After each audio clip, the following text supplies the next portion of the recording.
വൈകിട്ട് എന്ത് കഴിക്കുന്നുള്ള ചിന്തയിലാണ്. എന്നാൽ പിന്നെ ചാലക്കുടി വരെ ഒന്ന് പോകാമെന്ന് വെച്ചു. അങ്ങനെ പോണ വഴിയിൽ നമുക്ക് അൺഎക്സ്പെക്റ്റഡ് ആയിട്ട് അവിടെ അമ്പലത്തിലൊരു ഉത്സവം കാണാൻ പറ്റി. അങ്ങനെ ഉത്സവമൊക്കെ കണ്ട് ആനേനെയൊക്കെ കണ്ട് ഭയങ്കര ഹാപ്പി ആയിട്ട് നമ്മൾ ചാലക്കുടിയിലുള്ള ടേസ്റ്റ് സെൽസ് എന്ന് പറഞ്ഞ റെസ്റ്റോറൻറ്റിൽ കയറി. അവിടുത്തെ സ്പെഷ്യൽ തന്നെ ഓർഡർ ചെയ്യാന്ന് വെച്ചിട്ട് അങ്ങനെ ബക്കറ്റ് ബിരിയാണി വന്നു. അപ്പോൾ നമ്മളെല്ലാവരും കഴിക്കാനുള്ള ഒരു മൂഡായി. ടേസ്റ്റ് വൈസ് പറയുകയാണെങ്കിൽ വേറെ ലെവല് സാധനം. സംഭവം 5 ഫ്രൈഡ് ചിക്കൻ പീസും അങ്ങനെ പിന്നെ അതിൻ്റെ ഉള്ളിൽ ദം പീസും അങ്ങനെ എല്ലാം ഒരുമിച്ച് വരുന്ന ഒരു ബിരിയാണിയാണത്.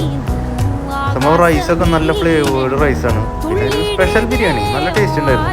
എന്തുകൊണ്ടും നല്ലൊരു ബിരിയാണിയാണ്. പിന്നെ ഫാമിലി ആയിട്ട് പോവുകയാണെങ്കിൽ ഒരു 4-5 പേരൊക്കെ ഉണ്ടെങ്കിൽ നമുക്ക് എൻജോയ് ചെയ്ത് ഫുഡ് കഴിക്കാം.